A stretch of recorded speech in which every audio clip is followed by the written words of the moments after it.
Hola, buenas tardes con todos.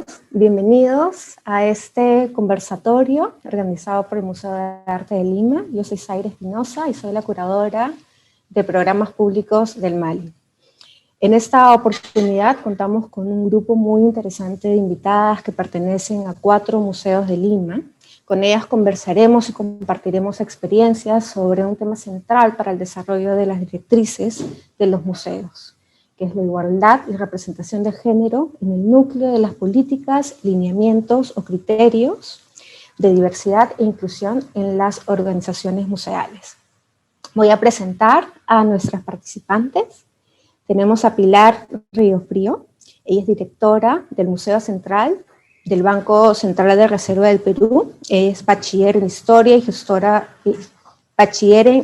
Gestión Cultural por la Universidad de Piura, magíster en Administración de las Artes por la Universidad de Columbia, cuenta con un diploma en Museología por la Agencia Japonesa de Cooperación Internacional y es docente de la Maestría de Gestión Cultural en la Universidad de Piura. Marilu Ponte es gestora cultural especializada en la gestión de museos y artes visuales, cuenta con 20 años de experiencia en la gestión pública y privada, ha trabajado como coordinadora de exposiciones en las municipalidades de Lima, Miraflores y San Isidro y en la Galería de la Alianza Francesa, así como coordinadora del Teatro del Olivar. Fue responsable de la gestión administrativa y cultural del Museo de Arte Contemporáneo de Lima, desde su construcción hasta su constitución actual. Marilu es coordinadora del programa de programación cultural del Museo Metropolitano de Lima. Juliana Vidarte es curadora, historiadora de arte, investigadora y docente. Entre el 2015 y el 2018 fue curadora del proyecto de investigación, gestión y promoción del arte amazónico, Bufeo, Amazonía y Arte. En el 2019 fue asistente curatorial del pabellón peruano de la edición número 58 de la Bienal de Venecia y actualmente es jefa de curaduría de la colección del MAC, del Museo de Arte Contemporáneo. Finalmente tenemos a Patricia Villanueva, quien es artista visual, curadora y docente graduada con medalla de oro en la especialidad de artes plásticas de la Escuela Superior de Arte Corriente Alterna. Ha expuesto su obra en múltiples muestras tanto en el Perú como en el extranjero y ha sido ganadora de la beca Paul F. Glaser Foundation y de la beca UNESCO, entre otras distinciones. Ha sido docente de artes plásticas en diferentes niveles educativos, incluyendo el nivel de diploma del Bachillerato Internacional, y desde el 2016 se desempeña como curadora de proyectos educativos en el Mali, y desde el 2020 es jefa de comunicaciones y coordinadora de la transformación digital del Mali. Bueno, ya terminamos con esta parte protocolar de nuestro conversatorio y bueno, la estructura va a ser la siguiente. Vamos a tener una ronda de presentación de cada una de nuestras invitadas que nos compartirán las premisas que orientan los lineamientos o criterios curatoriales con perspectiva de género para la generación de proyectos que se desarrollan en sus instituciones. Vamos a empezar con Pilar Riofrío. Adelante, Pilar. Zaira, muchas gracias por la invitación y por la presentación. Voy a compartirles mi pantalla para pasar esta presentación. Bueno, primero, además de agradecerles por la invitación, bueno, voy a tratar de hacerlo en el tiempo que se pueda. Creo que es un tema muy importante para el museo, el tema de la representación de género y de la mujer. Básicamente, quiero empezar hablando un poco del museo, ¿no? El Museo Central es una red de museos del Banco Central de Reserva del Perú. Tenemos como red, somos 5 espacios expositivos, sin embargo, el más conocido es el que está en Lampa con Ucayali, que es el edificio principal que fue construido para ser banco, pero que tiene una gran colección de arte peruano de todos los tiempos, ¿no? Entonces, desde arte precolombino, arte tradicional, la colección numismática es una colección muy representativa, importante, la más numerosa también, y tenemos pintura contemporánea, moderna, republicana, colonial también, entre otros por ejemplo, también máquinas que son patrimonio industrial de la Casa Nacional de Moneda y esto. Entonces es una colección muy variada, pero parte importante de nuestra misión, primero es el enfoque pedagógico que queremos tener en todas las acciones del museo. ¿Esto qué implica? Implica que cualquier actividad, proyecto, publicación, exposición temporal, queremos que tenga esta cercanía al público, que pueda llegar y que pueda contribuir con construir una ciudadanía integral. Esto es la misión del museo, realmente es algo muy amplio, no se puede lograr ni con una muestra, ni solamente con un material educativo, pero es, digamos, lo que nos mueve en general, ¿no? Querer contribuir a una mejor sociedad desde el arte y la cultura, a través del entendimiento de la diversidad cultural que nos permite la misma colección. Ahora, como les digo, esto es una misión, y cómo se transfiere entonces a lo que hacemos. Tratar de una forma transversal de poder tenerlo presente en todos los proyectos que realizamos. Entonces, si hablamos de lineamientos de perspectiva de género, yo diría que la representación de la mujer en la colección, por ejemplo, o de hablar de temas de mujer desde los proyectos curatoriales o los proyectos educativos, es transversal también, ¿no? Lo que vamos a encontrar es que de alguna manera se ha constituido de esta manera como una guía, como un lineamiento interno. No es una política escrita, ¿no? Que creo que es uno de los grandes retos que tenemos las instituciones culturales a nivel nacional, de que se pueda plasmar en documentos, en planes, pero es un lineamiento que viene guiando los últimos 6 años de actuar, o 5 años de actuar del museo. Entonces, como digo, es un eje transversal que se tiene presente en estos programas, y además de ser transversal y una forma de trabajo interno, algo muy importante que se ha constituido en los últimos años para nosotros es poder evidenciarlo a través de recolección de data y de evaluación constante. Entonces, les voy a comentar brevemente, si pensamos cómo estamos conformados, o cifras de la colección, cifras de nuestros proyectos.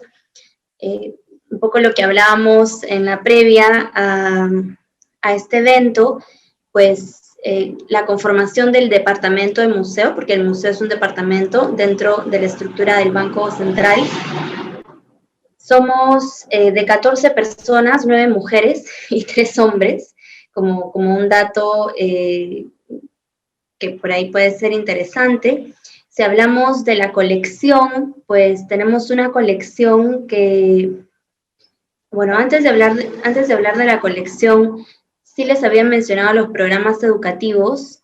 Creo que los programas educativos han sido y son el primer vínculo más grande que tenemos para poder hablar de diferentes temas, de lo que hablamos de formación de ciudadanía, ¿no? Y eso se hace a través del diálogo. Pero voy a ahondarme en los programas educativos en la segunda parte del conversatorio, para poder mencionar algunas cosas más generales sobre la colección, sobre los proyectos curatoriales, etc.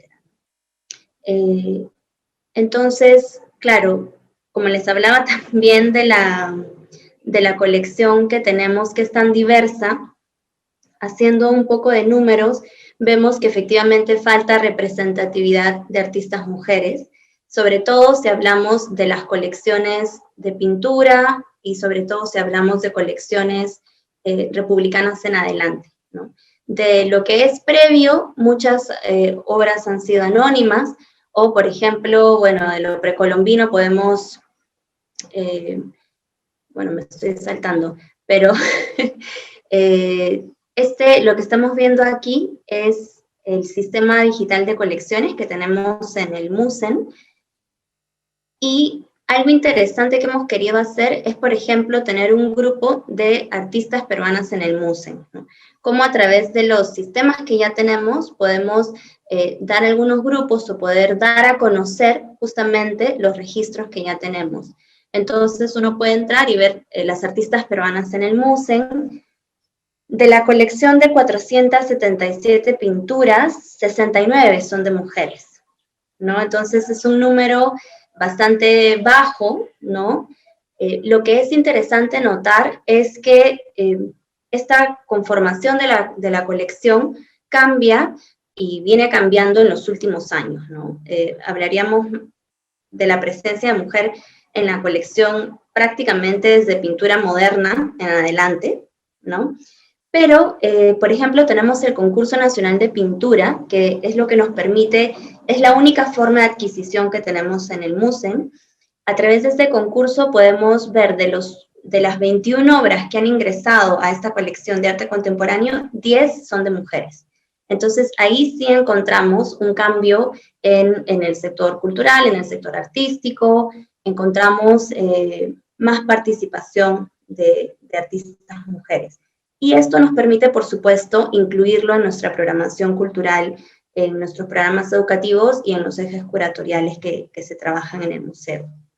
La colección numismática sí es una colección que no está nada vinculada a mujeres, ¿no? El trabajo de la numismática ha sido muy vinculada al trabajo de hombres, de proceso de fabricación de monedas, incluso los grabadores, que son los que diseñan las monedas. No conozco yo ninguna grabadora mujer detrás de la elaboración de las monedas, por lo menos no muy visible o no que esté muy presente en la historia. Pero, por ejemplo, este año se lanzó una serie numismática de 3 monedas sobre la mujer en el proceso de la independencia.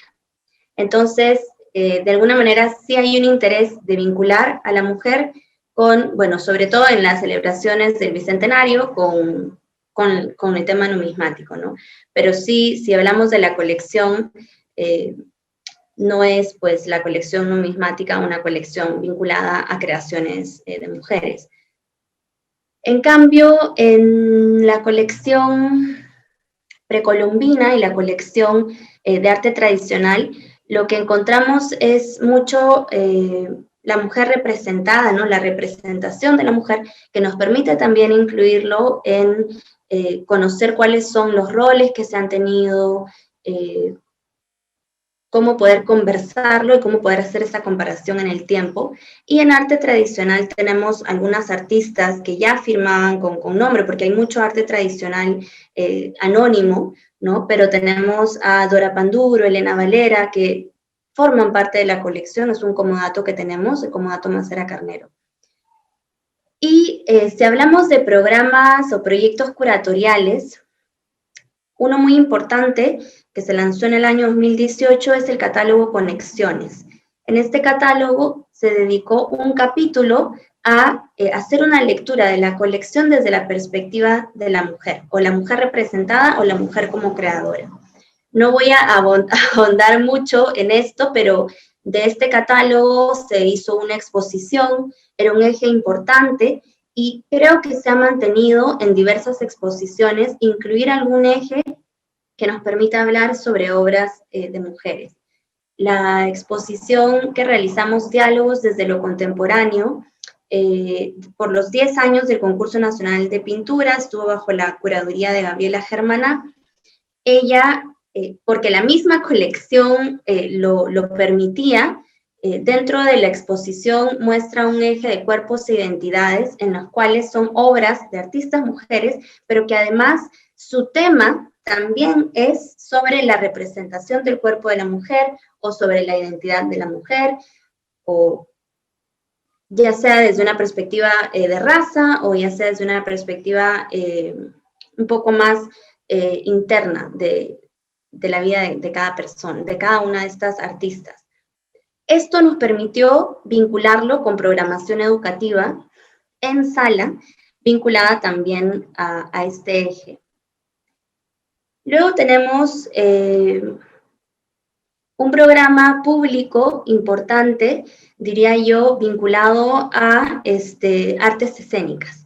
Esto ha sido pre-pandemia, porque hemos querido mucho trabajar el conocimiento de las colecciones, no solamente a través de programas educativos, sino también de generar expresiones interdisciplinarias o cómo las artes escénicas pueden también ser otro medio para hablar de las artes visuales y tratar de diluir un poco estas dos fronteras entre lo escénico y lo visual.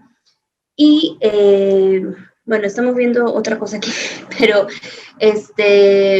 por ejemplo, de las presentaciones que teníamos en el museo pre-pandemia, de las contrataciones de artistas a través de un estudio que hicimos en el 2018, que es una memoria de experiencias en el museo. Por ejemplo, veíamos que el 50% de los artistas o agrupaciones eran 50% femeninos, 50% masculino. Entonces, sí se ha mantenido, digamos, una paridad en quienes participan. Y también lo hemos visto en los temas de las obras que se presentan, ya sean de teatro, de performance, conciertos, ¿no? El aporte de la mujer en el desarrollo cultural es también una temática presente desde diferentes agrupaciones. Aquí había otro dato, por ejemplo, de los semifinalistas del Concurso Nacional de Pintura. Esto varía cada año, ¿no? En el año 2018 hubo un 64% de semifinalistas, participantes mujeres, y el público acá que nos sigue, sobre todo en redes sociales, que creo que lo hemos conversado también, es un público mayoritariamente, un 67%, por ejemplo, en Instagram son un 67% de mujeres, en fin. Aquí sí como algunos datos.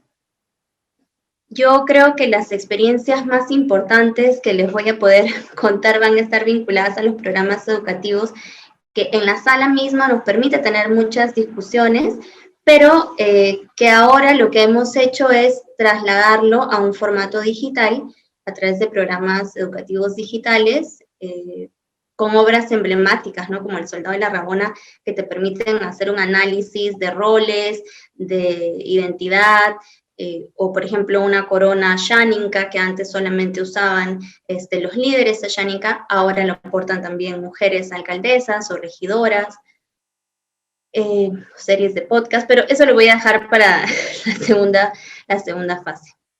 Bueno, esto sería así como en un gran repaso. Gracias. Listo, gracias Pilar. Bueno, solo quiero mencionar que a las personas que estén conectadas por Facebook pueden dejar sus comentarios y sus preguntas en los comentarios y nosotros las responderemos en una ronda de preguntas. Ahora doy el pase a Marilu Ponte.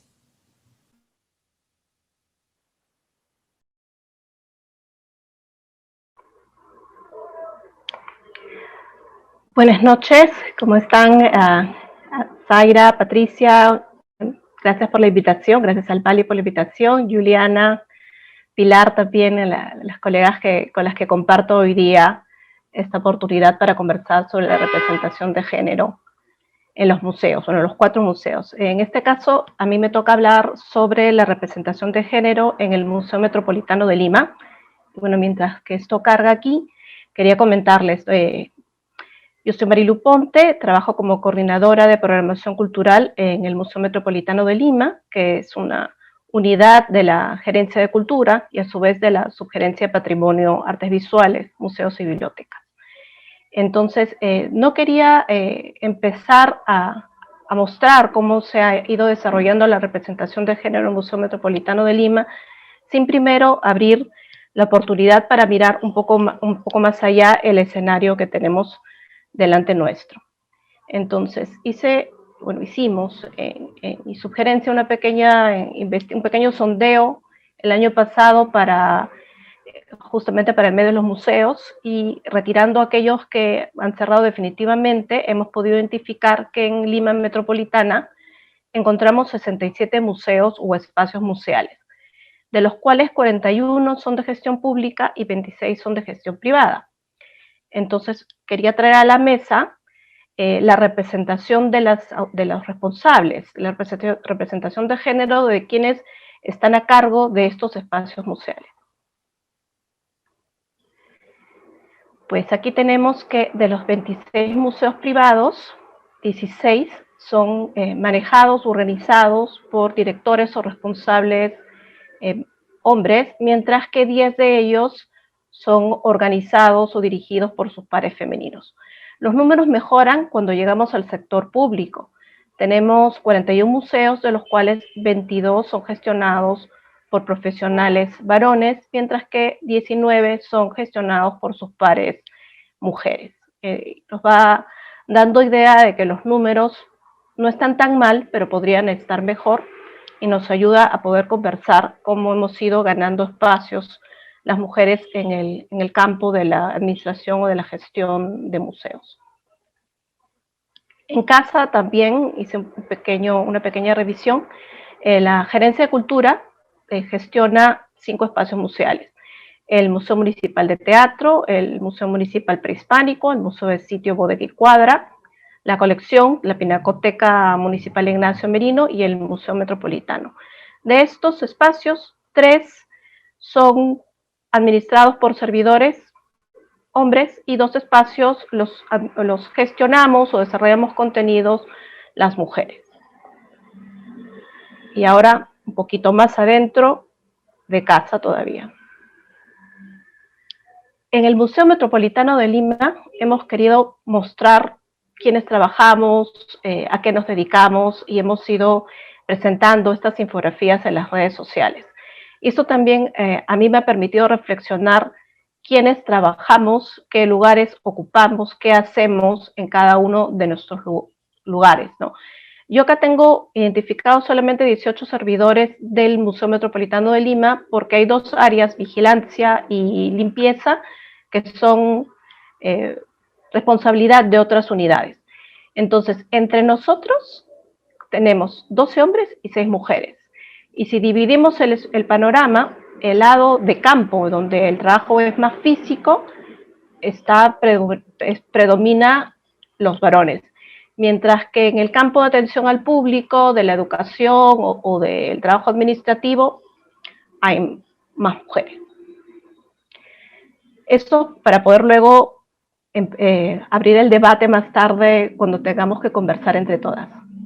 Y ahora, lo nuestro. ¿Qué tenemos en el museo?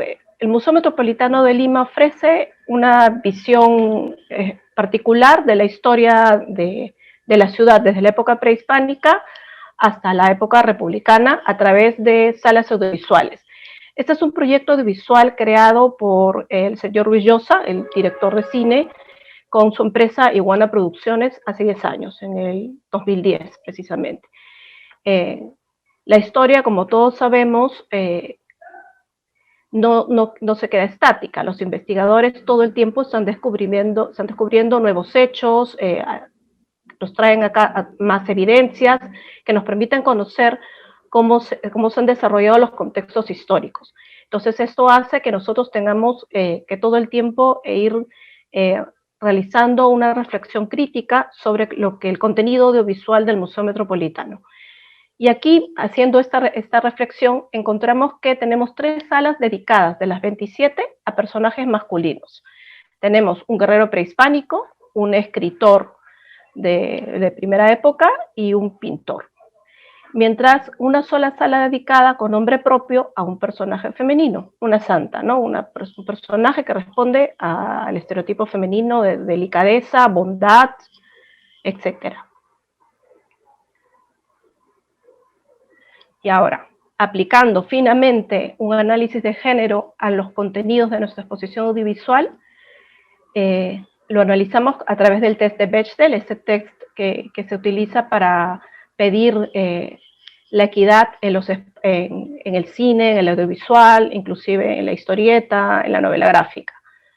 Aquí tenemos que 11 de las salas audiovisuales, estos 11 temas históricos que desarrolla el Museo Metropolitano, responden a personajes femeninos, donde aparecen 2.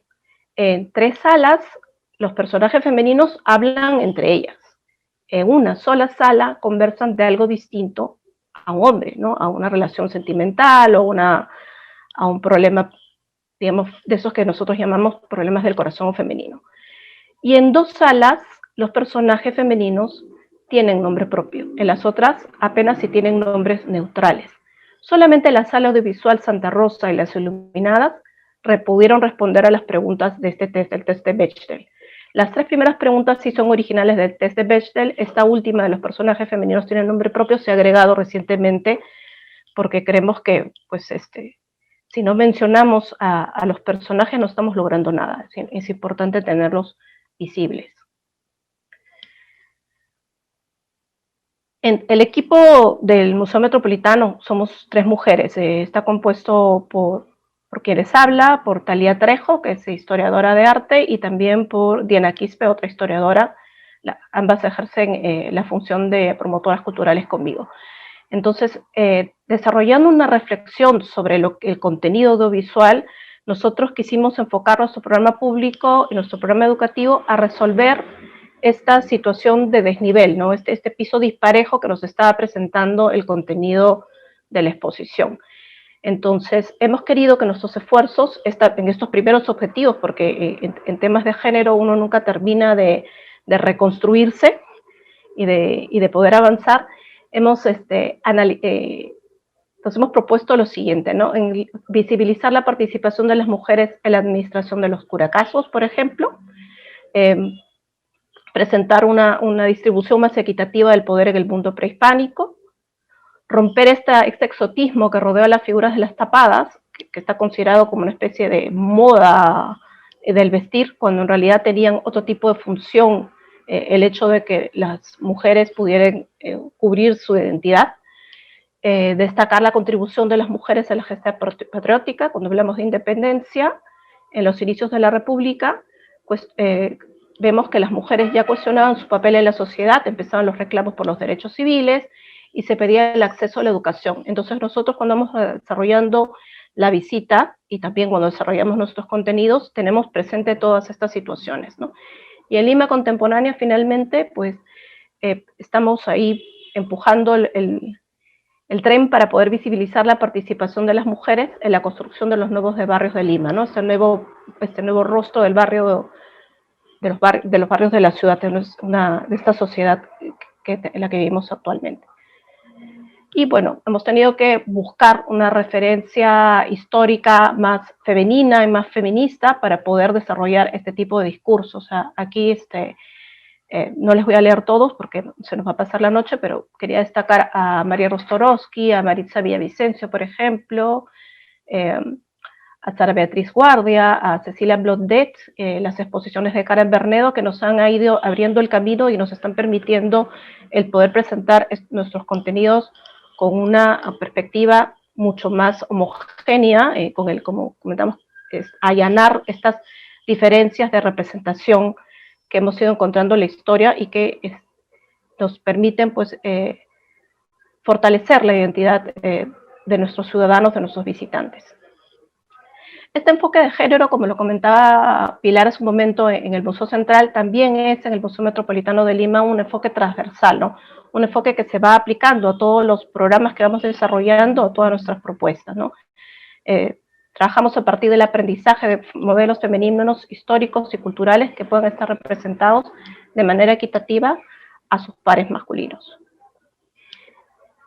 Y para poder enfatizar nuestros objetivos, hemos creado el programa Hijas e Hijas de Lima, que es un programa ya así específico que nos permite reconocer esta participación de las mujeres, ¿no?, en los procesos históricos y las expresiones culturales de la ciudad, que nos permite brindar material educativo a los docentes que muestren perfiles históricos femeninos y masculinos de manera equitativa, y aquí pues tenemos que hacer una búsqueda de fuentes y de representaciones que sean mucho más equilibradas que las que mostramos en la propia exposición audiovisual.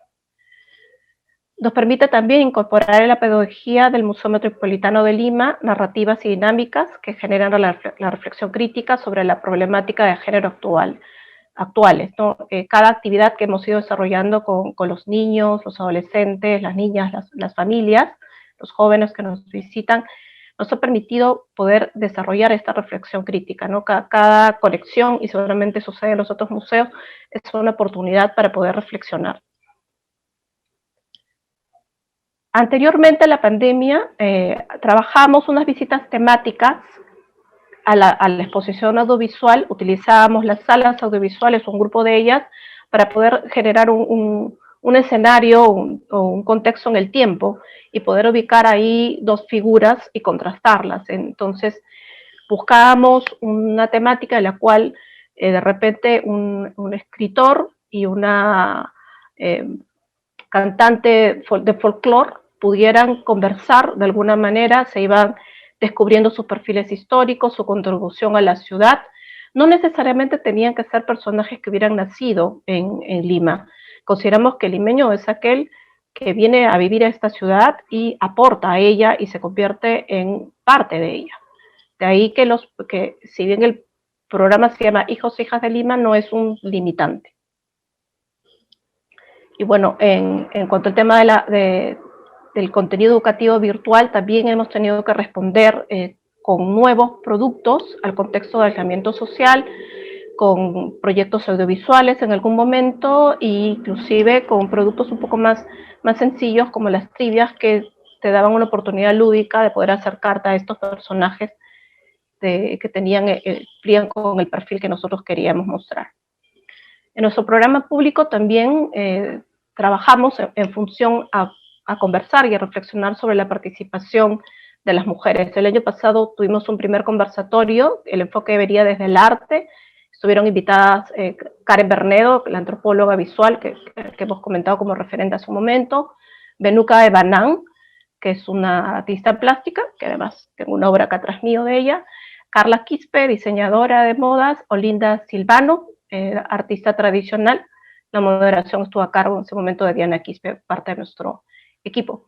Y este año, hace unos días atrás, trabajamos con Sacha Chumpitas y Paula Villar el desarrollo, un enfoque femenino en el desarrollo urbano de Lima. Conocimos el papel que tuvieron las mujeres, los colectivos femeninos, en construir estos nuevos distritos que están en el cinturón de Lima, y cómo estos han ido trabajando en el tiempo y han ido desarrollando otro tipo de espacios para generar una convivencia, una convivencia ciudadana solidaria e inclusiva, ¿no?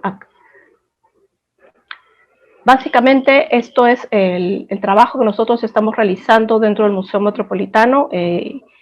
Vamos a seguir desarrollando en el resto del año este tipo de actividades de manera virtual por el momento, hasta que podamos volver a reabrir los espacios del Museo Metropolitano de Lima. Espero haber contribuido con el diálogo con mis compañeras, y les agradezco la oportunidad que nos está brindando el Mali para poder conversar. Muchas gracias. Muchas gracias, Marilu. Y bueno, cabe señalar que acá hemos tenido la presentación de 2 museos estatales. Entonces es también muy interesante cómo es el manejo de estas instituciones a nivel del Estado. Y ahora vamos a entrar un poco a cómo se realiza y cómo se deciden estos lineamientos con museos del privado. Y ahora le cedo la palabra a Juliana Vidarte, que nos va a hablar un poco sobre estos criterios de enfoque de género en el Museo de Arte Contemporáneo de Lima. Muchas gracias, Zaira. Hola a todos y a todas.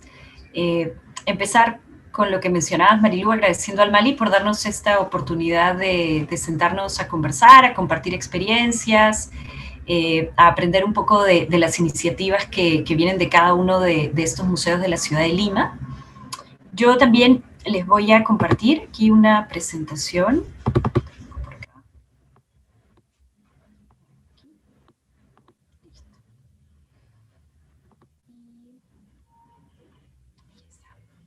Bien, yo, bueno, soy Juliana Vidarte, soy jefa de curaduría y colección del Museo de Arte Contemporáneo de Lima, y quería empezar contándoles un poco, y creo que voy también en la misma línea de lo que mencionabas, Pilar, de cómo hay ciertos lineamientos que tenemos en cuenta desde la institución cuando pensamos en la creación de la programación expositiva o de la programación en general del museo.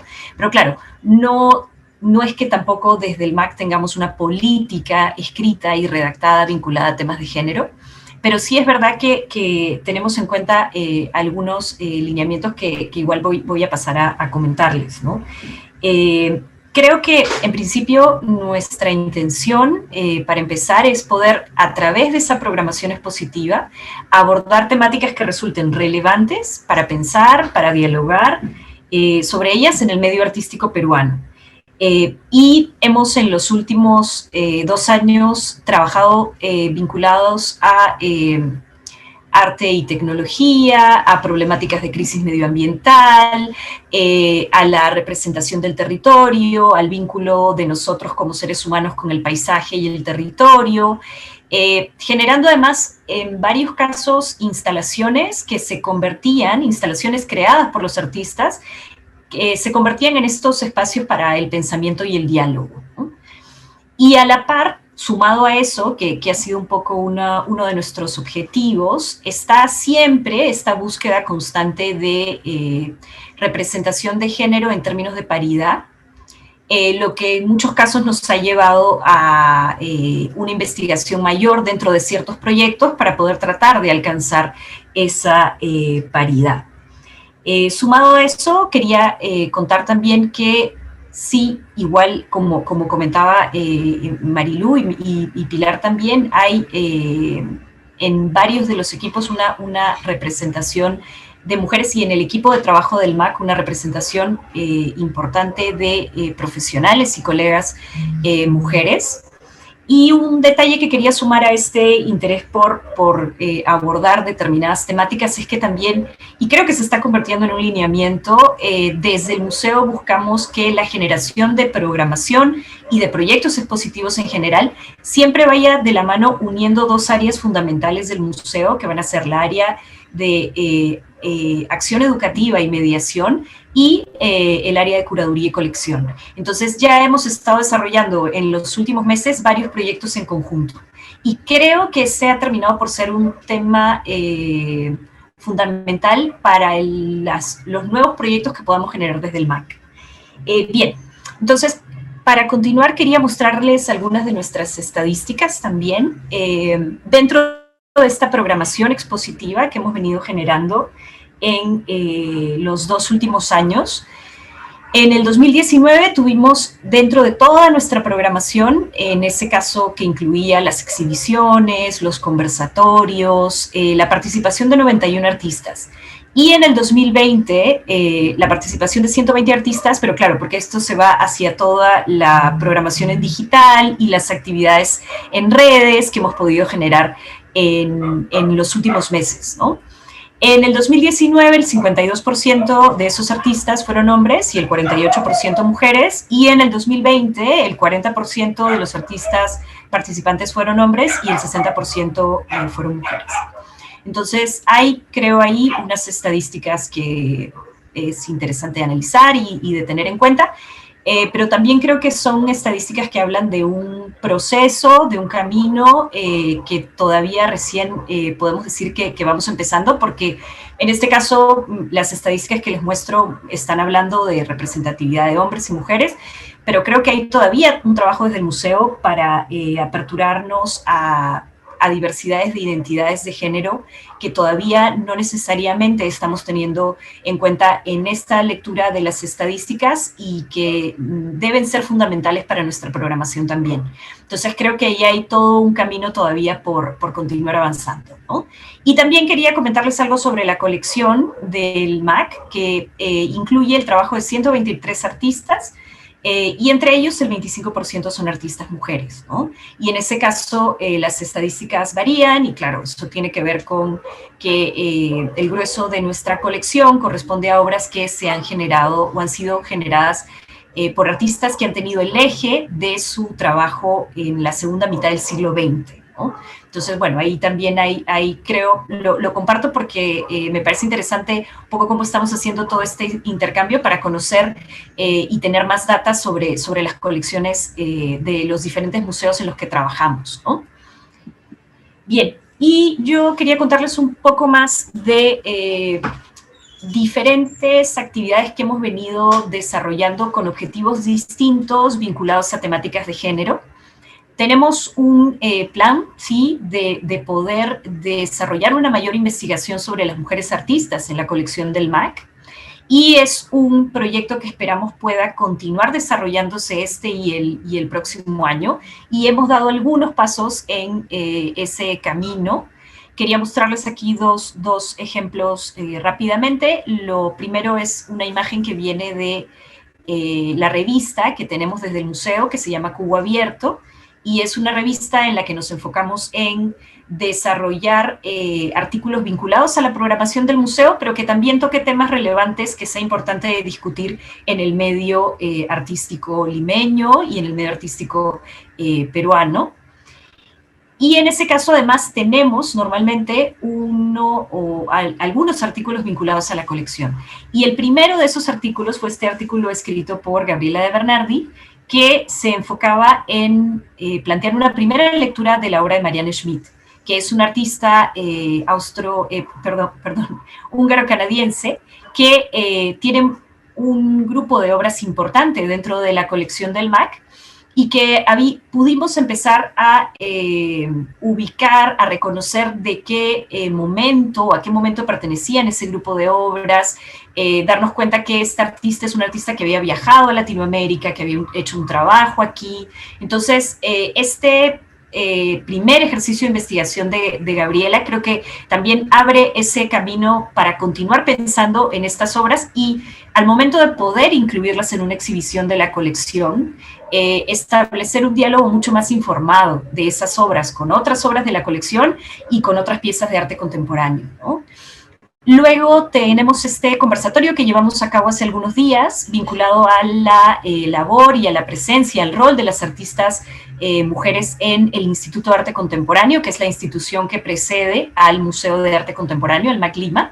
Este es un trabajo desarrollado por Patricia Pajuelo, que ha hecho una investigación y un gran trabajo de estudio de fuentes documentales para contar con imágenes y con información adicional sobre las artistas que exhibieron dentro del IAC, muchas de ellas artistas peruanas, pero latinoamericanas, que cumplieron un rol fundamental en la segunda parte del siglo XX y que son figuras claves para la investigación y la comprensión del arte moderno latinoamericano, ¿no? Entonces esa es otra línea que esperamos seguir este año con Patricia para poder lograr un repositorio de toda esta información que no solamente va a incluir esta investigación sobre artistas mujeres, sino una investigación mayor sobre las exhibiciones en el IAC, pero donde claramente se va a tener muy en cuenta este rol de las artistas y las gestoras mujeres a lo largo de los años de labor del IAC.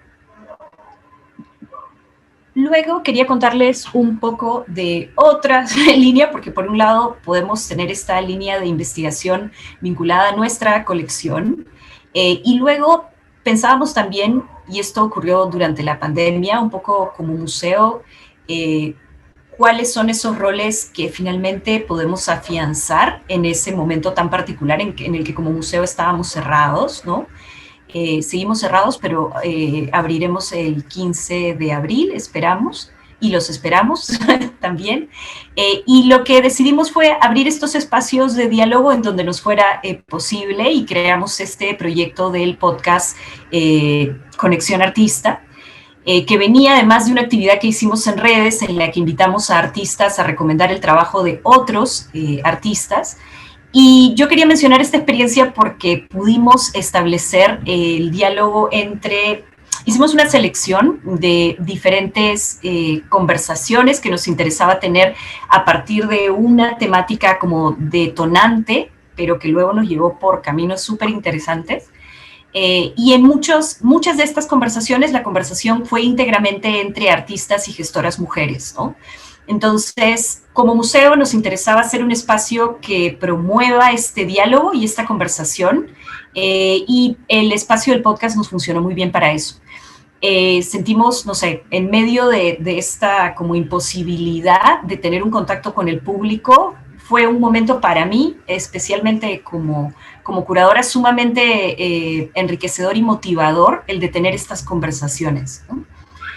Quería mencionar, por ejemplo, por aquí me parece que tenemos un par de imágenes, tuvimos una conversación entre Cuculi Velarde y Frances Munar, que tenía como punto de partida la práctica de la cerámica, la reinterpretación de la cerámica precolombina desde una mirada contemporánea, que es, creo, algo que podemos decir que une el trabajo de ambas. Pero luego esta conversación nos llevó a comentar un poco sobre temas vinculados a la labor de la artista y la maternidad, cómo esa maternidad que compartíamos las tres que estábamos en esta conversación, nos nos permitía pensar de otra forma nuestra propia práctica, ya sea curatorial o artística. También tuvimos una conversación que igual pueden revisar en nuestro canal de Spotify, que yo agradezco mucho, en el que sobre curaduría en Lima, pero en el que participaron Florencia Portocarrero, Elida Román, Giselle Girón y yo, y fue, creo, muy interesante poder tener estas como diferentes perspectivas de lo que había sido el trabajo curatorial, y además esa transformación del trabajo curatorial, del rol que cumplen las gestoras y curadoras mujeres dentro de ese medio. Bien, y luego les voy a contar un poco sobre este proyecto que tenemos ahora en el museo, que se titula Desbosque Desenterrando Señales. Es una instalación del colectivo Fibra, un colectivo de artistas mujeres peruanas, conformada por Janine Tapja, Lucía Monge y Gabriela Flores. Pero lo dejo entonces para la siguiente intervención. Muchas gracias. Muchas gracias, Juliana. Solo quiero recordar a las personas que están conectadas a través del Facebook que pueden dejar sus preguntas en los comentarios y lo vamos a tratar de responderle en una rueda de preguntas. Patricia, si me ayudas, por favor, compartiendo la presentación que tenemos. Bueno, desde el Museo de Arte de Lima, como ustedes lo pueden notar, estamos acá, Patricia Villanueva y yo, quienes trabajamos ya desde hace unos años en el museo, teniendo siempre como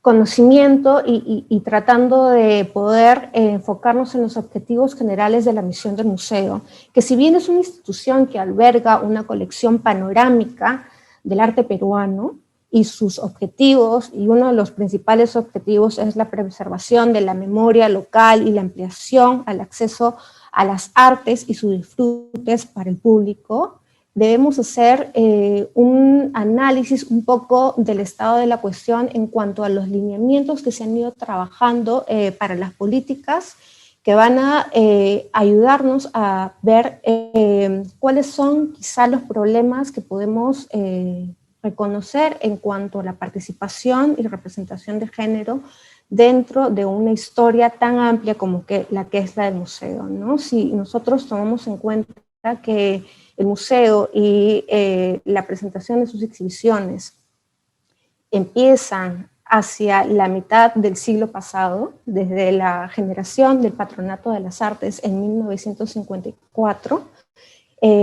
vamos a notar que a través de los tiempos hemos organizado y podido establecer una colección de más de 19.000 piezas artísticas, donde no solo se incluye toda una historia y un panorama de la historia del arte peruano de más de 3.000 años, donde vamos a poder notar que tenemos una serie y un desenvolvimiento histórico en cuanto a cómo se han ido desarrollando y se ha visto esta perspectiva de género en el desarrollo de la historia del museo, ¿no?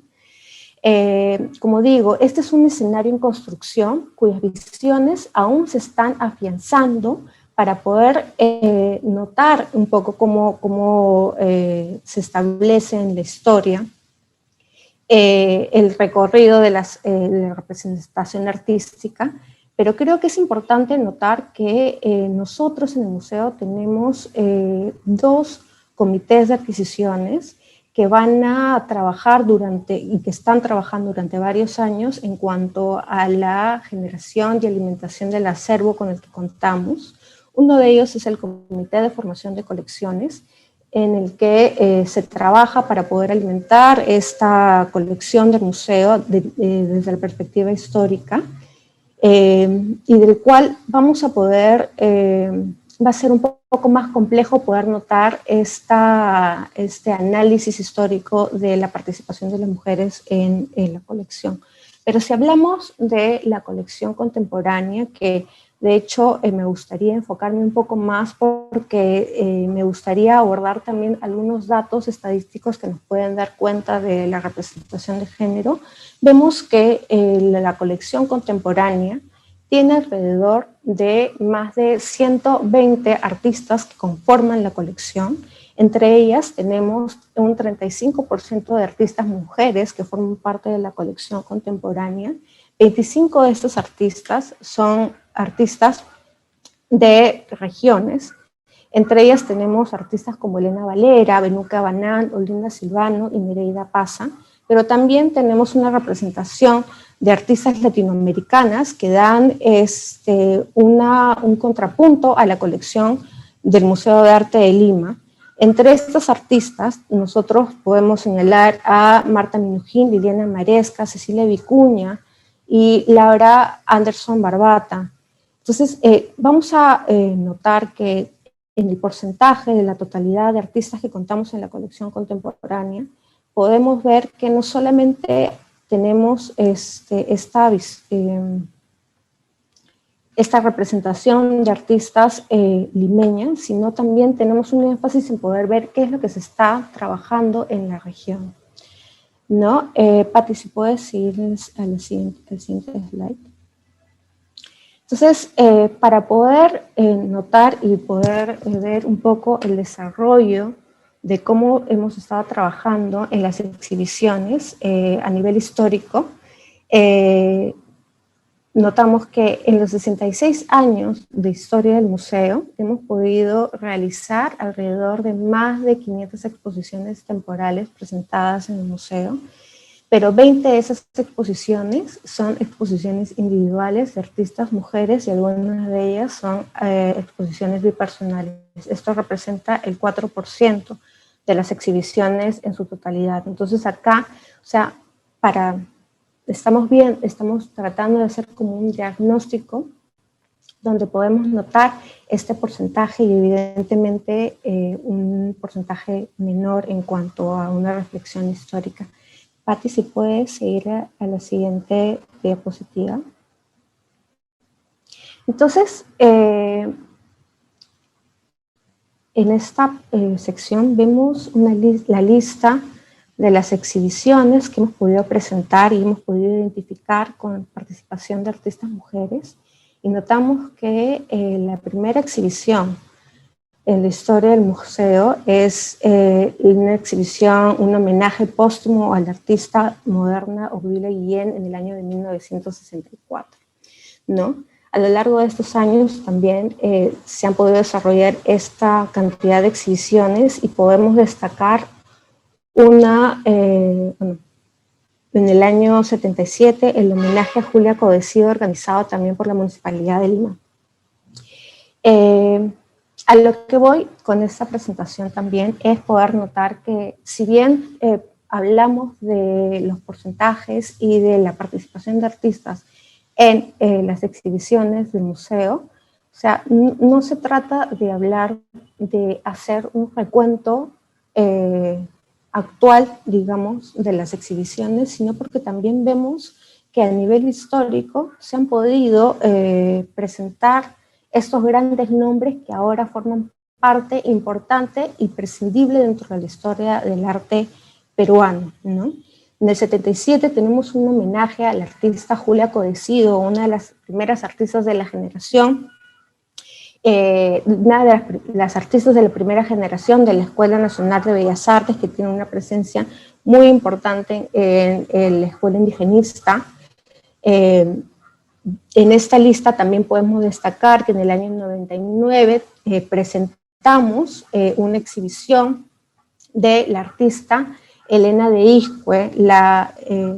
Esta exhibición en el 99 nos permitió poder reconocer la figura de Elena de Iscue como una de las principales artistas que rescatan el diseño de arte precolombino y le dan una nueva lectura hacia la configuración de una producción de arte moderno, ¿no? Esto lo que permitió fue establecer relaciones muy importantes con la familia de Elena de Iscue para poder afianzar y consolidar una donación que nos permite tener en el museo una gran representación de la obra de Elena de Iscue en la colección del museo. Haciendo como un análisis histórico de la colección del Mali, notamos que figuras como Elena de Iscue significan una de las artistas con las que tenemos mayor representación dentro de la colección, viendo la colección a nivel panorámico, digamos. En la colección tenemos más de 1.600 piezas de Elena de Iscue. Patti, si puedes ir a la siguiente, el siguiente slide. Hacia el 2000, junto con Fundación Telefónica, el museo presenta una exposición retrospectiva de la vida de Tilsa Suchilla. Tilsa es una de las artistas plásticas más representativas del arte del surrealismo pictórico, alumna sobresaliente de Carlos Quispe Sacín y gran representante y exalumna de la Escuela Nacional de Bellas Artes. Tilsa Suchilla es también una de las artistas y la primera artista que dona una pieza suya a la colección del museo y nuevamente estamos viendo este recuento histórico de las artistas en la colección. También podemos notar que hacia el 2000, a partir del año 2000 podemos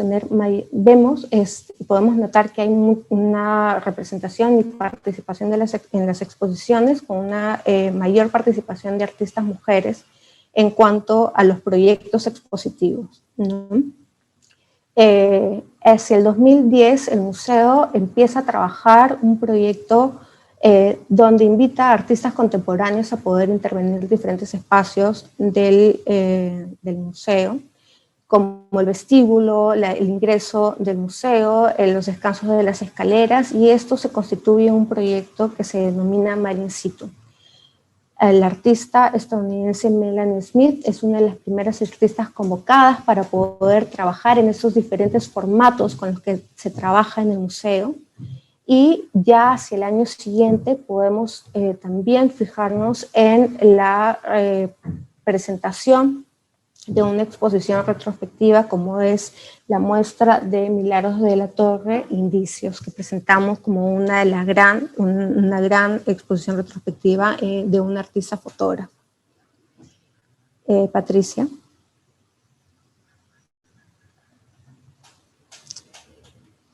Ya en los últimos años también vamos a notar que tenemos más proyectos asociados y con la participación de artistas mujeres. Vamos a destacar la muestra de Flavia Gandolfo, que actualmente la estamos trabajando y que además es una de las exposiciones que hemos tenido que trabajar en este contexto de cuarentena, y la exposición Todos los faros de la costa peruana de Luz María Bedoya es también la primera exposición completamente trabajada para su presentación a nivel virtual. Entonces, acá estamos viendo toda una evolución de las exposiciones en el museo en cuanto a la representación de género, pero esto no significa que, bueno, nuevamente, estamos hablando de un número de más de 500 exposiciones en la historia del museo, y solo 21 de esas exposiciones es dedicada a artistas mujeres. Acá el propósito de poder hacer este señalamiento es ver un poco los porcentajes de la organización misma en cuanto a los objetivos generales del museo en su propósito de ver y hacer un recuerdo en la historia del arte peruano. Sin embargo, esto no implica que en esta cantidad y en este conjunto de exhibiciones no haya habido participación de mujeres. Es el caso, por ejemplo, de la exposición Documentos, 3 décadas de fotografía en el Perú, de 1960 a 1990, que es una exposición curada por Natalia Magluf y Luis Eduardo Bufarden. Es una exposición donde presenta este conjunto de artistas fotógrafos y que tiene una representación muy interesante de artistas y de fotógrafas como Mariela Vidal, Mariela Boix, Alicia Benavides, Ana Begoso, María Cecilia Piazza, Milagros de la Torre y Ana María McCarthy. En este caso, esta exposición dio pie también a que se involucren a los artistas y se organice y se geste la incorporación a través de donaciones de alguna de las piezas que fueron mostradas, exhibidas en esta exposición, y se incorpora a la colección del Mali, formando un gran acervo de fotografía que después, años después, va a ser presentado en las salas de fotografía del museo. Otro dato interesante también es la exhibición Amauta que presentamos hace unos años, en el 2019, en el Museo de Arte de Lima. Para esta exposición, me interesa que podamos hacer un destaque de la figura de Julia Codecido. Si bien hacia la década de los 70 pudimos observar que tuvimos un homenaje al artista, en el 2019 la exposición, también curada por Natalia Maglú, pudo dar cuenta de la presencia y la participación de Julia Codecido como una figura importante dentro de la revista Amauta, que es el eje general y central de la exhibición. Esta artista, quien reemplaza por un lapso de tiempo a José Sabogal en el trabajo de diseño de las portadas de la revista Amauta con la edición del propio José Carlos Mariátegui, va a ser invitada a poder diseñar la portada de los 7 años de interpretación de la realidad peruana, un proyecto en el que logra imponer su interés por la experimentación formal. Y esto es una de las perspectivas que las propuestas curatoriales logran establecer a partir de la investigación, ¿no? Entonces, creo que es importante poder señalar este recuento histórico para no únicamente darnos cuenta y fijarnos solo en los porcentajes y en las estadísticas, sino que también poder ver que el trabajo de la investigación y el rescate es significativo para poder hacer y poder involucrar dentro de los estatutos o la generación de políticas institucionales de representación de género. Entonces, en ese sentido me parecía interesante poder hablar de la representación de género en el museo a nivel histórico. En una segunda ronda, en esta segunda ronda que voy a abrir ahora, vamos a poder abordar un poco mejor en cuanto a la representación y visibilización de públicos a partir de proyectos educativos, ¿no? Como lo han mencionado ya Juliana, Marilú y Pilar, cada una va a poder hablar desde su propia experiencia y de la programación misma de las cuales han estado trabajando, y creo que para poder continuar con el hilo, quizá Patricia, tú puedes continuar con la presentación, ¿no? Desde el museo, para poder hablar del eje de programas públicos y programas educativos.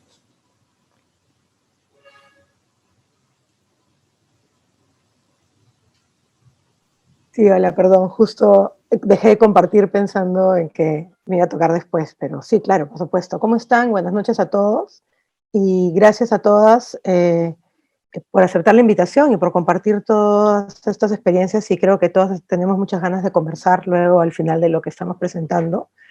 Yo quería completar un poco la información que compartió Zaira sobre el Mali en otro aspecto, que tal vez es ayudarlas o invitarlos a todos a compartir con nosotros un poco un recorrido acerca de las piezas que forman la colección y por qué es importante no solamente pensar en programas educativos o programas públicos basados solo en lo que tenemos, sino estar siempre como curador de proyectos educativos y mi área también, tratar de estar siempre bien informada de las piezas que pueden estar ingresando a la colección y que no necesariamente están ya colgadas o no están en el guión, no están incluidas en el guión ahora, pero que ya son parte de la colección, y ver cómo esas piezas llenan pequeños espacios o pequeños huecos, digamos, en los recorridos temáticos, y en este caso especialmente todos los recorridos que tienen que ver con género o que tienen que ver con representación de géneros. Como decía Yuli también, no solamente estamos hablando de mujer, sino en general, o sea, qué hay de la representación queer en la historia del arte peruano, ¿no? Por ejemplo, son preguntas que siempre tenemos en mente y siempre tratamos de analizar nuestra colección. Entonces, ¿de qué hablamos cuando hablamos de representación? Lo importante de la colección no solamente es coleccionar las piezas, tenerlas, guardarlas, conservarlas, sino también es importante utilizarla para vernos. Nosotros como personas queremos vernos, queremos saber que pertenecemos a la narrativa que se está creando acerca de nuestra historia. Queremos saber que la historia de nuestra cultura nos incluye ahí.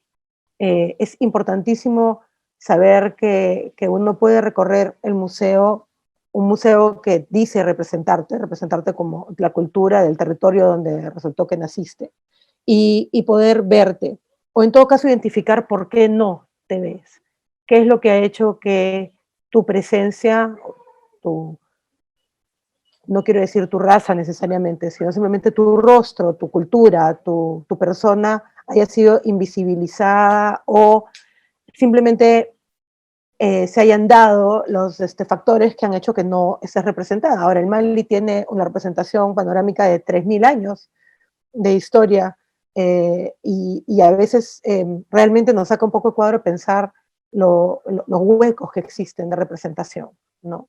Entonces, esa es una cosa, representar. Y visibilizar viene también de la pregunta de por qué la invisibilización y cómo así la visibilización. Eso quiere decir que no estamos inventando piezas, no estamos creando narrativas que no existen, estamos investigando, y como decía Zaire, como también decían todas, una gran parte del museo es también excavar y ver cuáles son esos nombres que se han olvidado en la historia o que por sus contextos del momento son nombres que se han puesto de lado o que se han puesto aparte para dar lugar a otros nombres que parecían más importantes, ¿no? Entonces, hay un trabajo ahí gigante y es un trabajo que estamos empezando a tomar mucho más en serio y tratando de sistematizar mejor. El Mali en este momento está pasando por un proceso de revisión del guión museográfico del segundo piso para presentar una nueva forma de ver la colección. Y este nuevo segundo piso va a tener lo que llamamos gabinetes de mediación, va a tener 4 espacios especialmente diseñados y pensados para reflexionar acerca de ejes temáticos transversales a la colección. Los ejes temáticos transversales a la colección planteados desde el programa educativo, que son identidad, entorno y memoria o conservación, se van a expandir en 4 gabinetes que hablan de archivo y memoria, el gabinete del museo, que habla sobre la colección, la conservación y la creación de las colecciones, el gabinete de identidad, en el cual en realidad vamos a hablar de todo lo relacionado con identidad, desde género, oficios, representación, y entorno, en el cual vamos a experimentar todo lo que tiene que ver con el paisaje. Entonces, hay una intención de visibilizar todos estos nombres, ¿no? Entonces, lo que yo quería era un poco recorrer las piezas claves que nos ayudan a nosotros a formar los programas educativos y las que estamos viendo como ejes de esta narrativa y que nos marcan dónde están los huecos, ¿no? En relación a nuestra relación con nuestros públicos. Cada vez que nosotros tenemos un grupo de estudiantes que tiene un grupo grande de niñas, yo pongo mucho interés en ver cuál es la reacción que ellas tienen cuando ven estas piezas. Comenzando porque la representación de la mujer está desde el inicio de la historia del Perú, pero bien decía Cecilia Pardo en un texto que escribe sobre Nazca, que la representación de la mujer en la iconografía prehispánica, especialmente la Nazca, aparece recién en el Nazca medio cuando hay cambios sociales en las cuales se empiezan a transmitir las personas y las situaciones reales en la cerámica. Muchos de los temas mitológicos son reemplazados por un cambio social y se empiezan a representar la figura de personajes y escenas seculares. Y es ahí donde empezamos a ver representaciones de mujeres. Esta pieza que estuvo en la Gran Muestra Nazca, la conocía internamente como la hilandera porque tiene en su mano un ovillo de hilo, ¿no? Y está escuchando. Es una de las primeras piezas que usamos cuando hacemos un recorrido de identidad basado en género. De ahí hay como un gran vacío, no hay nombres, no hay apellidos, hasta que llega una de las piezas más importantes, que para mí es una de las piezas más importantes en este tipo de conversación que tenemos en el museo, que es el retrato de Manuela Tupac Amaru.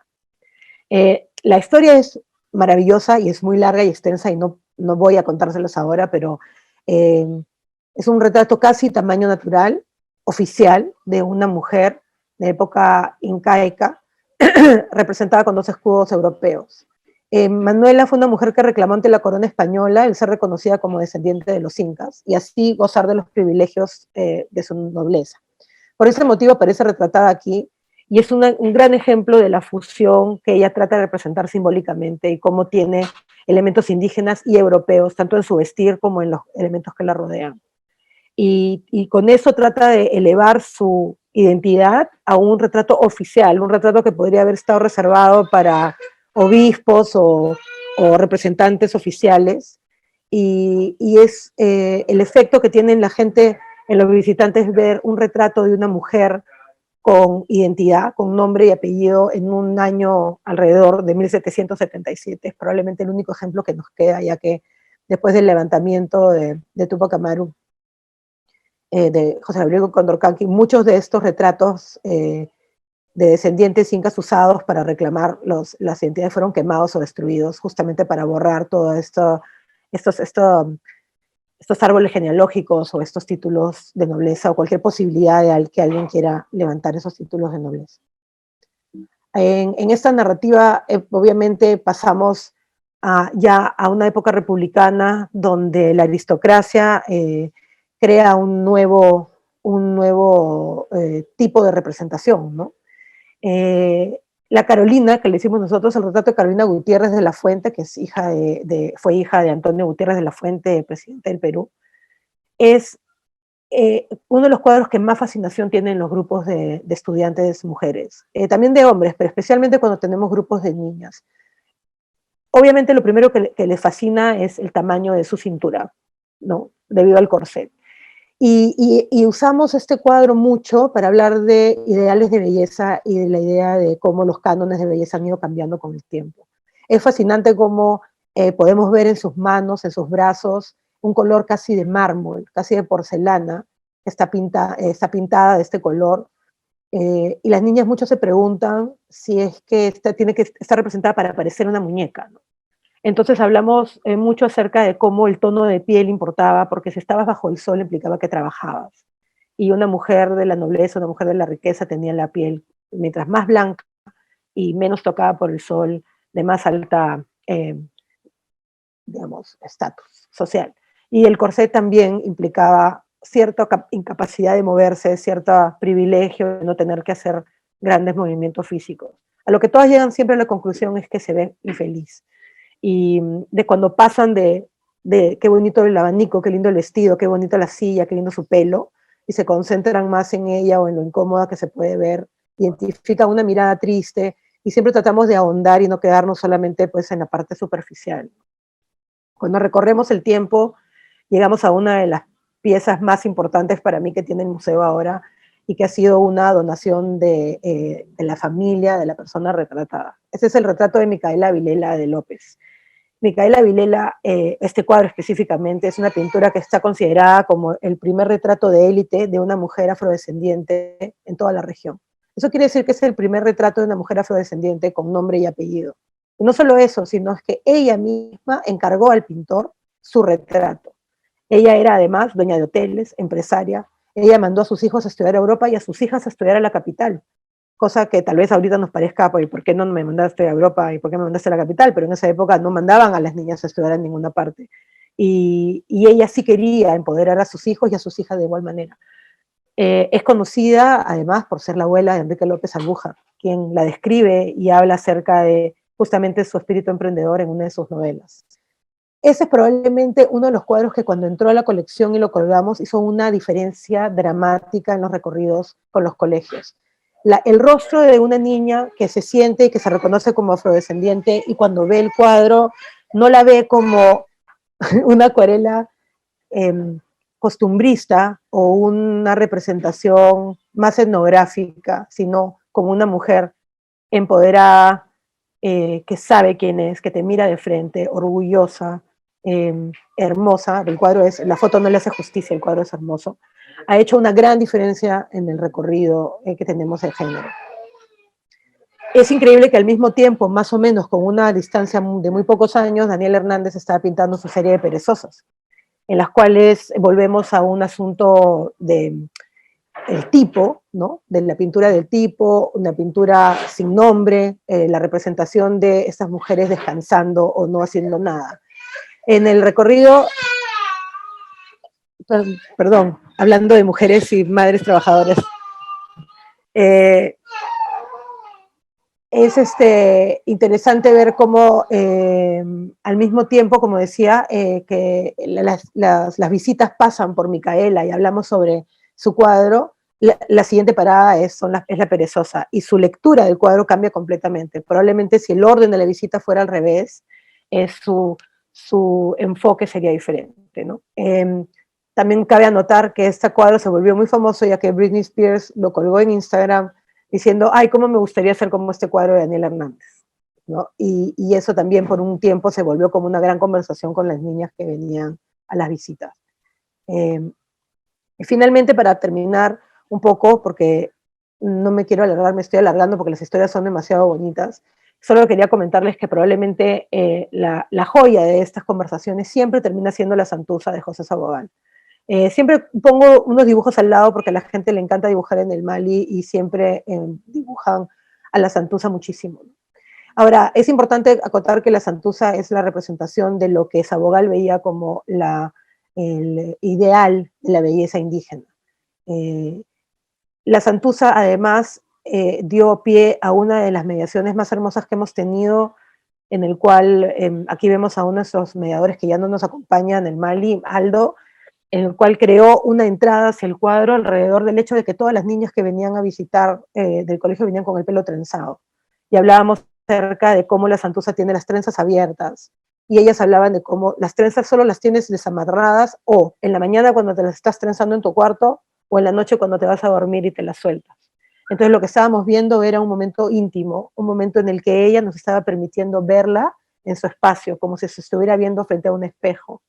Y esta foto de la niña con las trenzas frente a la Santuza es el resumen de cómo ellas sienten que ella está diciendo, mírate en mí, ¿no? Y ese es como que el círculo de la reflexión. No importa si es que las chicas son con descendencia indígena o no, va mucho más allá de la representación de razas, tiene que ver con el encontrarse a sí mismas como mujer fuerte, como mujer en una intimidad con el cuadro, ¿no? Y eso es de alguna manera el arte también de la mediación o de la reflexión que diseñó Aldo en ese momento. Entonces, bueno, para cerrar nada más, decirles que así como Sabogal en la misma época, con una diferencia de 2 años, pintaba, la Santuza también pintaba el retrato de una mujer de la vanguardia misma, como era Cota Carvalho. Hay muchos ejes de representación femenino. Estamos tratando de investigar más acerca de Rebeca Oquendo, una de las únicas pintoras que se conoce del siglo XIX, de la cual tenemos una obra en el museo. Y cabe decir que Sofía Pachas tiene una investigación bastante profunda sobre su vida. También esa es una de las búsquedas que queremos visibilizar. Así que solo terminar con que en la colección contemporánea también hay una fuerte representación femenina, y quería terminar con una pieza muy importante porque justamente uno de los huecos es la representación amazónica. Y tenemos en esta obra maravillosa de Elena Valera una representación de la gran fiesta de la Nishati, en la cual vemos simplemente la representación de los roles, tanto masculinos como femeninos, dentro de su comunidad.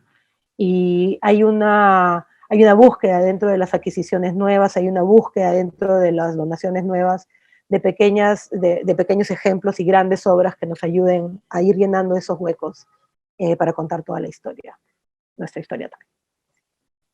Eso. Gracias. Ahí están las niñas dibujando en ese museo. Gracias, Pati. Bueno, tenemos unos minutos, quizá 10 minutos de tiempo para poder tener este diálogo ya de manera más transversal y para poder también compartir un poco cómo se está viendo o cómo hacer para promover, digamos, una representación de género dentro de los proyectos que se han venido realizando, sobre todo en esta coyuntura también, los proyectos que han estado desarrollando, y hemos hecho un poco un recuento de lo que se ha venido trabajando, pero desde los desafíos en los que estamos nosotras como agentes culturales viendo y atravesando en esta coyuntura, ¿cómo podemos hacer o promover este enfoque de género en los proyectos que estamos desarrollando en las instituciones a las cuales pertenecemos? No sé quién quisiera comentar.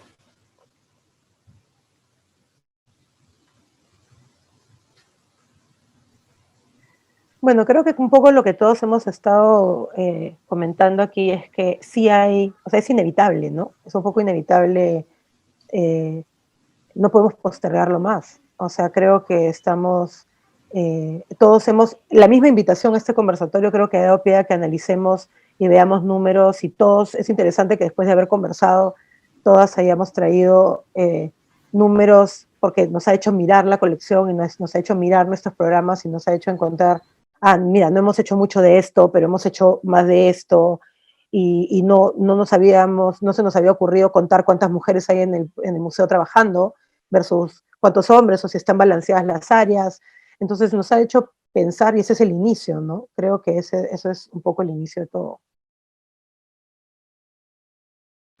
Sí, sí, además, o sea, bueno, aparte de, como dice Patricia, o sea, esto nos ha hecho y nos ha generado también un desafío de poder hacer una visión también panorámica de lo que estamos trabajando dentro del museo a partir de los proyectos que de alguna manera ya tenemos interiorizados, o sea, en cuanto a la representación de género y la inclusión no únicamente en las exhibiciones, sino de manera transversal en todos los proyectos que venimos desarrollando, tanto en las actividades públicas como en los proyectos educativos, ¿no? Incluso para las propias investigaciones, para las investigaciones que se desarrollan en cuanto a las publicaciones que también están asociadas a los proyectos, es esa misma invitación a la investigación, a lo que están generando las propias investigadoras en relación a un acervo o a una colección con la que cuentan cada una de estas instituciones. Entonces, el museo como institución está dando una colección, un acervo,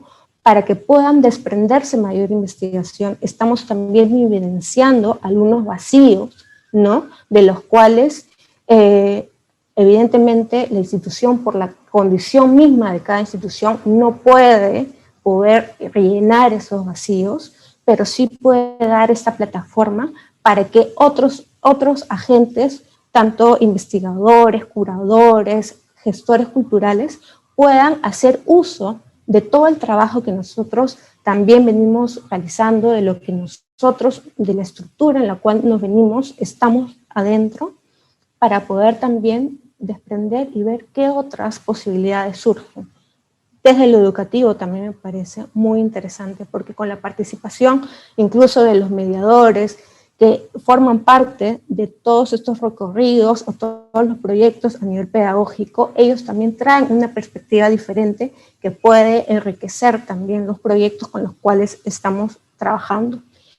Y bueno, y sobre todo en el momento en el que estamos también trabajando diariamente a través del Facebook, teniendo estas conversaciones a través del Zoom y estas discusiones también a través de estas transmisiones en vivo, nos permite también poder tener una plataforma mucho más amplia para ver qué otros agentes u otros investigadores a nivel internacional puedan dar también o puedan alimentar o darnos un contrapunto en cuanto a la función de los objetivos que trabajamos a nivel institucional, ¿no? De hecho, como en algún momento lo hemos conversado, Juliana, los podcasts o el desarrollo que ustedes tienen a través de estos programas también me parece súper enriquecedor, ¿no? Quizás nos puedes comentar un poco también lo que has venido desarrollando también en este mes, en los conversatorios, el podcast y las revistas. Creo que ibas a profundizar un poquito más en ese aspecto. Sí, un poco, o sea, creo que de lo qué ha sido los procesos de trabajo dentro de de los meses de cuarentena y de los meses de pandemia. Como mencionaba, el poder desarrollar esta serie de podcasts creo que fue un momento en el que, o sea, creo que todos teníamos muchas ganas de conversar y se crearon estos espacios de diálogo, especialmente con varias artistas mujeres que fueron sumamente enriquecedores para mí. Y luego en paralelo, claro, hemos estado haciendo algunos números de la revista Cubo Abierto, uno de ellos, por ejemplo, enfocado en arte, ciencia y tecnología, que es el número 3, el número 4, que lanzaremos pronto, que más bien está enfocado en representaciones del paisaje costero, en el caso de Perú, y un poco se volcaban varias de estas conversaciones o se trasladaban y se convertían un poco en estas conversaciones o en estos diálogos en los ensayos dentro de la revista. Y volviendo a lo que comentabas tanto Patricia y Zaira sobre, no sé, y escuchándonos a todas, Marilú, Pilar, creo que al final me ponía a pensar en cómo estamos en un momento con muchos deseos de autoanalizarnos, de volver a mirarnos, de volver a pensar nuestras instituciones con una perspectiva crítica, de hacer autocrítica, para pensar cuáles son nuestros límites, pero también, y creo que eso es lo más interesante para poder abrir estos nuevos caminos para continuar investigaciones que, como dice Zaira, pueden ser retomados por investigadores externos a la institución y pueden ser enriquecidos por la institución o acompañados por también. Pero lo que pensaba es que igual este trabajo con perspectiva de género es algo que nos acompaña, creo que está detrás de cada decisión, cada vez que vamos a pensar en programar una actividad o pensamos en generar o en una programación anual expositiva. Creo que es algo, y me doy cuenta por todo lo que hemos compartido, que tenemos en cuenta, que está presente, y como decías Patricia, es porque es el momento ahora de hacerlo, y creo que en el caso de todas vemos reflejado este interés y este deseo de autopensar, de volver a pensar esa institución y de replantear ideas a partir de ahí.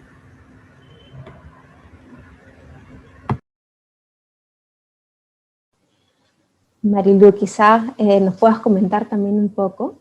Creo que tenías también algunos proyectos que querías ahondar un poquito más en esta segunda y última ronda.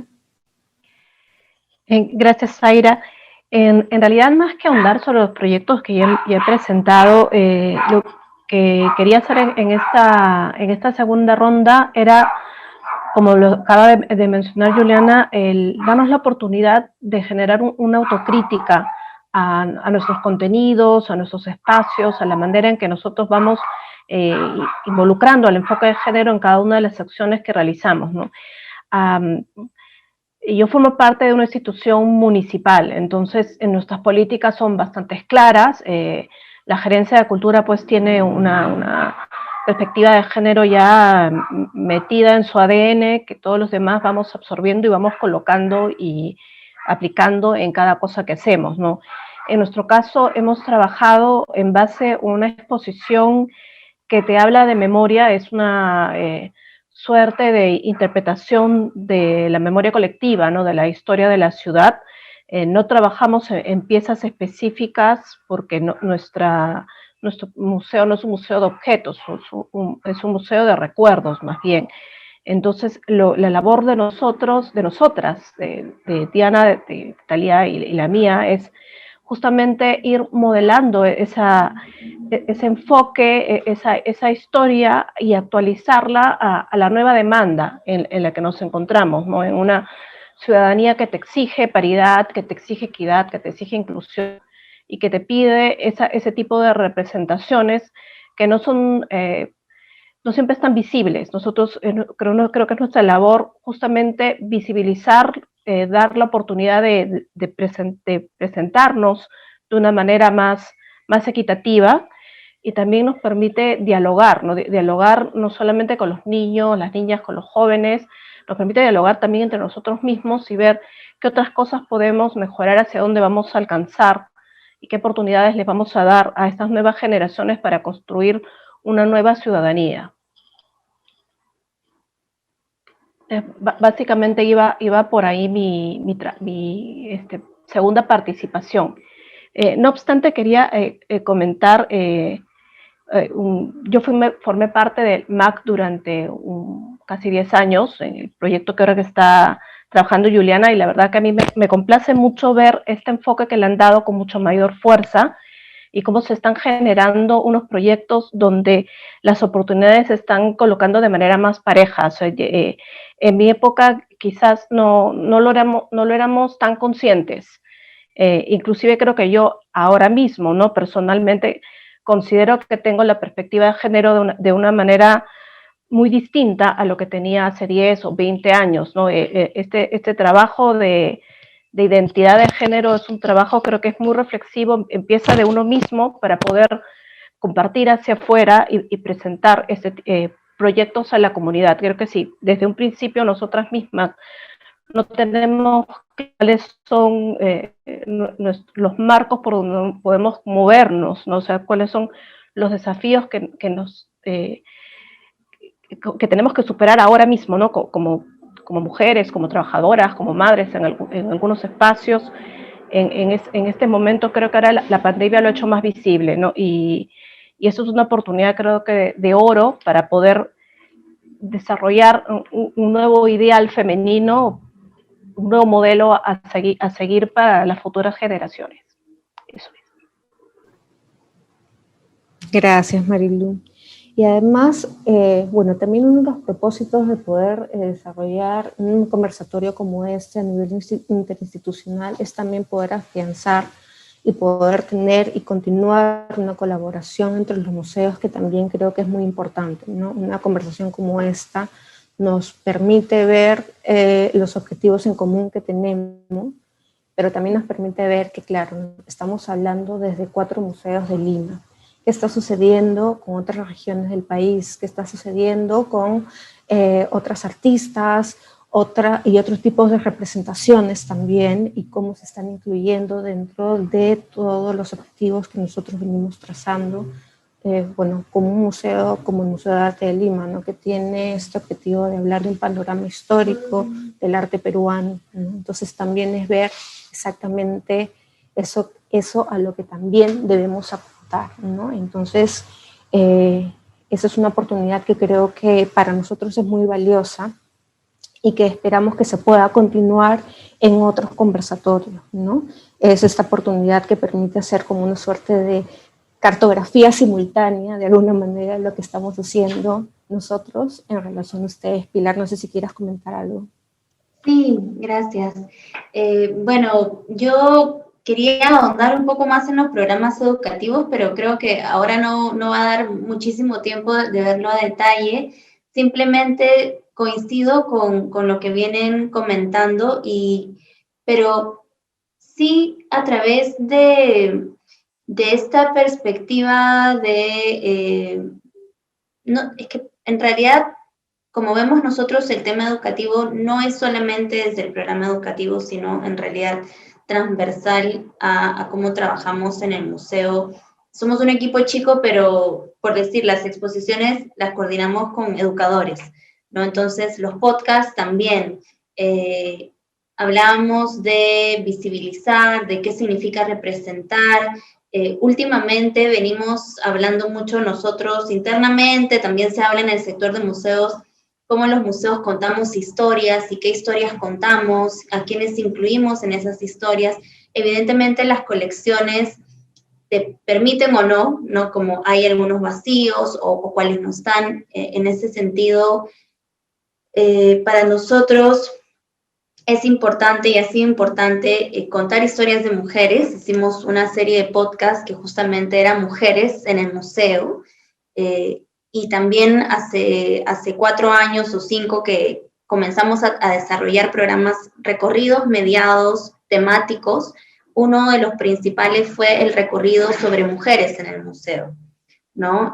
No tengo todas las imágenes como nos has pasado, Patti, pero digamos que algunas piezas, ya sean de la mujer representada o realizadas por artistas mujeres, nos han permitido tener estos diálogos que, si bien no son masivos, ¿no? Pero con escolares de secundaria y también con público adulto, en ese diálogo hay mucha riqueza para la reflexión, justamente para conversar temas de de representación, de cómo ha sido representada la mujer, cuáles son los roles que ha tenido en la historia, en el tiempo, cómo son ahora, y que no sean solamente también las estudiantes, mujeres, sino también con sus pares y que se pueda dar ese contrapunto y de cuáles son sus ideales. En el recorrido mismo era muy bonito porque en una de las paradas les poníamos etiquetas con palabras clave y le pedíamos frente a El soldado y la Rabona de Pancho Fierro elegir una palabra y por qué veían vinculada esa palabra con esa obra en particular. Y pues no sé, desde libertad o represión, ¿no? Diferentes palabras que podían simplemente ayudar a tener un diálogo sobre estos temas. Ahora con la pandemia, esto lo hemos llevado más bien a programas educativos. No hemos hecho todavía el programa educativo de mujer, pero hicimos un programa educativo sobre vestimenta. Y sí, de forma transversal, bueno, hablamos de justamente La Rabona y El soldado de la Rabona, que es otra obra de Pancho Fierro, y de La Tapada. Entonces, también de una forma transversal pudimos analizar este tema de la representación de la mujer a través de su vestimenta y desde una perspectiva histórica.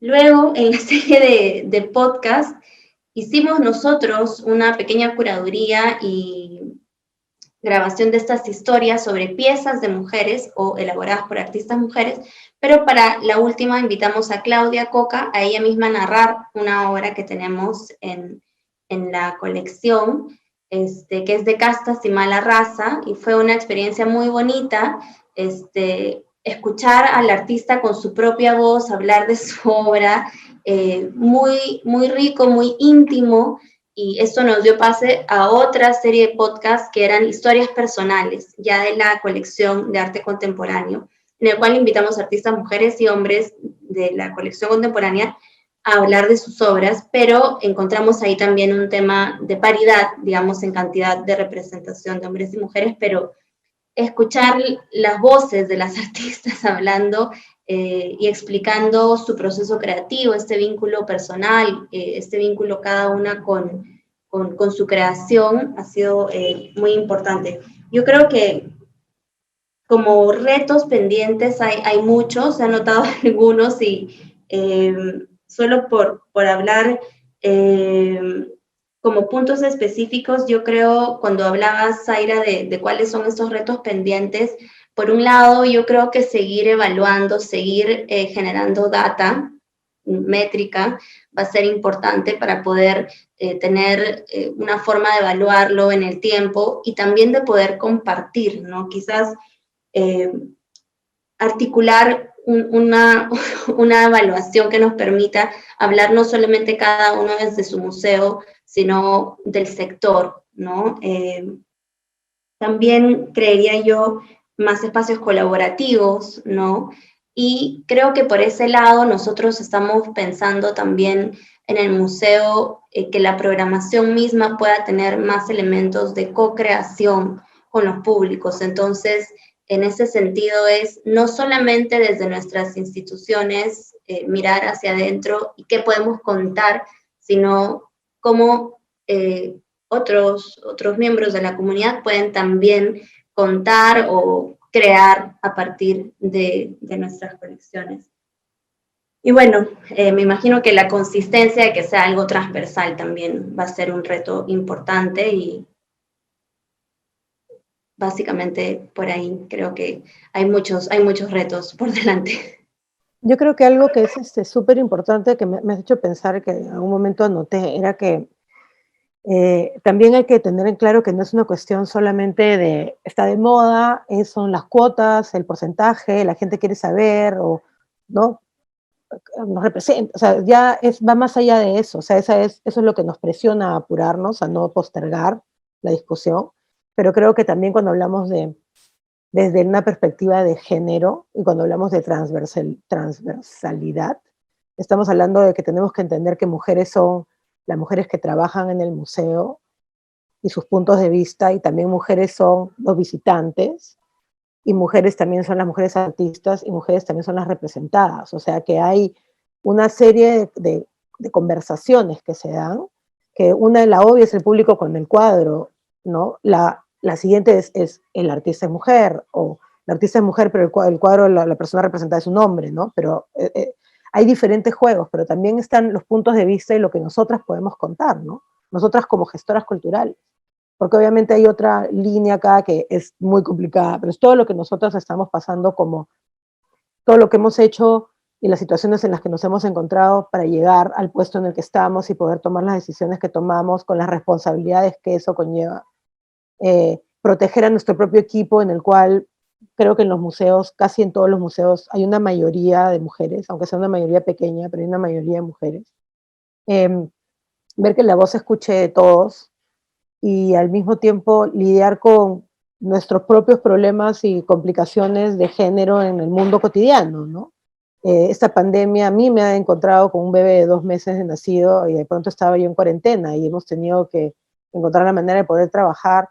Hace un momento el bebé lloraba y yo instintivamente era como que quería ir a recogerlo y traerlo, por suerte está calmado, pero ya al final no importa, o sea, no importa, no debería uno disculparse porque está trabajando y tiene el bebé y tienes que cuidarlo, más bien lo traes. Todo el mundo en el museo conoce a Kai, lo conocen desde que tenía 2 meses hasta ahora, lo han visto caminar, todo por Zoom, ¿no?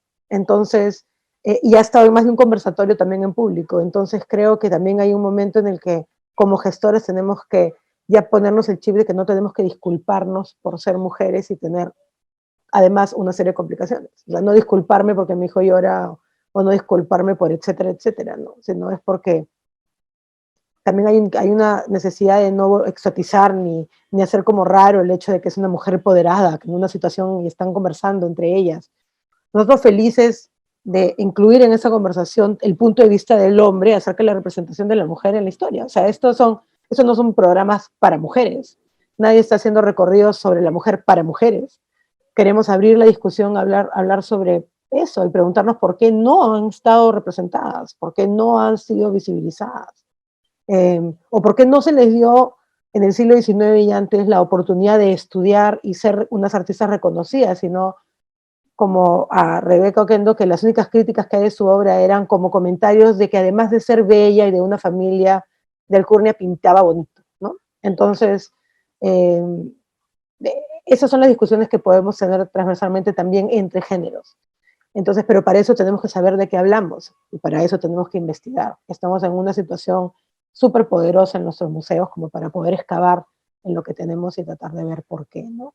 ¿Y qué hay? Gracias, Patricia.